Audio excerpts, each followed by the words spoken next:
ازيكم حبايبي، اخباركم ايه؟ اهلا بيكم في مطبخ عز. وحشتوني جدا جدا.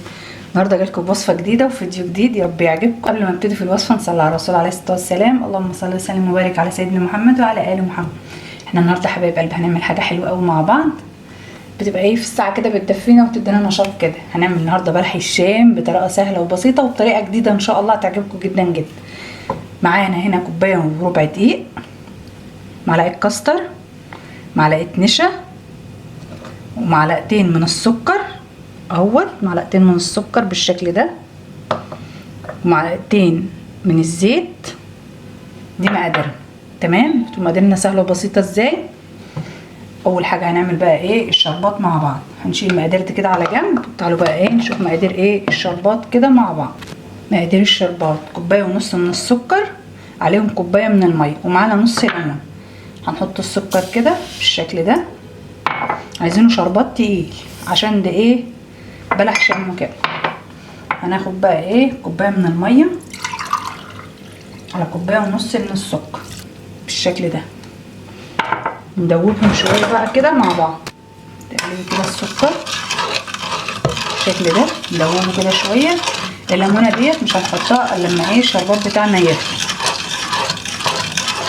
وهيبقى معانا ورقه فانيليا اخر حاجه خالص هنحطها للشربات بتاعنا. هنروح بقى نحطه على النار. هيقعد قد ايه؟ هيقعد 10 دقايق. احنا معانا عسل جلوكوز اهو يا حبايب قلبي. هناخد ايه منه معلقه، هنضيفها على الشربات بتاعنا بالشكل ده، ونسيبها كده ايه مع الشربات لغايه ما يغلي لمده 10 دقايق، ونعصر له نص ليمونه وخلاص. احنا هنا حاطين ذره من الملح. هنضيف بقى ايه معلقه الكاستر، وهنضيف كده معلقه النشا بالشكل ده. هنقلب بقى ايه الادوات الجافه كلها كده مع بعض بالشكل ده. تعالوا بقى هنروح على النار عشان نعمل عجينه بلح الشام مع بعض.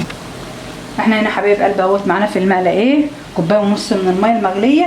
هنضيف عليها معلقتين الزيت كده بالشكل ده، ومعلقتين السكر، وهنقلبهم كده ندوبهم كده في الميه المغليه بالشكل ده. وبعد كده بقى هننزل ايه كوبايه وربع دقيق والمقادير اللي احنا حطيناها مع بعض، ونقلب بقى ايه العجينه بتاعتنا كده بالشكل ده على النار لغايه ما تتحول معانا عجينه. نوطي النار شويه ونقلب بقى. هوريكم لونها بيبقى عامل ازاي. انا هديت النار خالص. احنا كده حبايب قلب اهوت العجينه بدات تلم معانا وهي على النار، على نار هاديه لغايه ما اتحولت ايه كوره زي ما انتم شايفين كده. هنروح بقى عشان ايه نبردها كده مع بعض ونشوف هنشتغل فيها ازاي. احنا كده حبايب قلبي بقى ايه هنبرد بقى ايه العجينه بتاعتنا. احنا النهارده عاملين بلح شام اقتصادي من غير زبده ومن غير بيض. احنا بقى هنضرب بقى العجينه دي كده مع بعض بالمضرب كده، ولو عندك عجان اشتغلي برضه.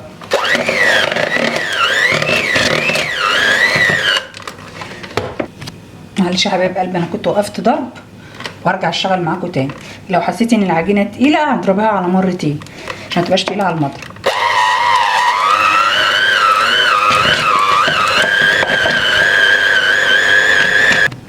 دي يا حبايب قلبي اهيت العجينه. شوفوا ما شاء الله الملمس بتاعها جميل ازاي. تعالوا بقى ايه هنجيب كيس كده اللي هو ايه بتاع الكريم شانتيه، وده القمع اللي انا هشتغل بيه مشرشر كده زي ما انتم شايفين. هنحط بقى العجينه بتاعتنا دي جوه الكيس.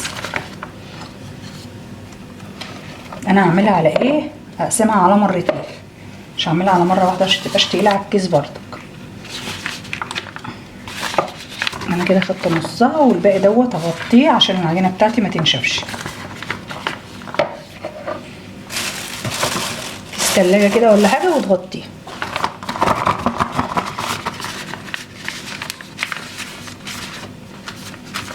نزلي بقى العجينه كده من القمع. احنا كده حبايب قلبي اهوت معانا زيت وهحطناه على النار. لازم يكون الزيت بتاعك دافي ما يكونش سخن. وهنزل كده ايه ببلح الشام بتاعنا. لازم ينزل على زيت بارد عشان دي عجينه لازم تستوي كويس. هنوزع بقى كل بلح الشام كده حطيناه، وما تضيقيش المقله عشان ايه هو بينفش وكده. اهو بالشكل ده لغايه ما يستوي كده وياخد لون جميل. اللون الاصفر الحلو ده من معلقه الكاستر اللي احنا حطيناها مع بعض بتديله قرمشه ولون تحفه. بصوا يا حبايب قلبي، شوفوا ما شاء الله بدا هو يغلي الزيت وبدا ينفش معانا بلح الشام. ما تجيش يمته خالص وهو لسه طري، ما يبدا بس ياخد لون ذهبي كده هنقلبه. شوفوا ما شاء الله شكله جميل ازاي. احنا كده حبايب قلبي اهوت، شوفوا ما شاء الله لونه تحفه ازاي. بلح الشام بتاعنا خد لون تحفه، والقرمشه بقى ما اقولكوش عامله ازاي. هنطلعه بقى من الزيت كده ونقفل النار تاني عشان نحمر تاني، ونحط بقى فين؟ في الشربات على طول كده. الشربات يكون بارد وبلح الشام يكون سخن.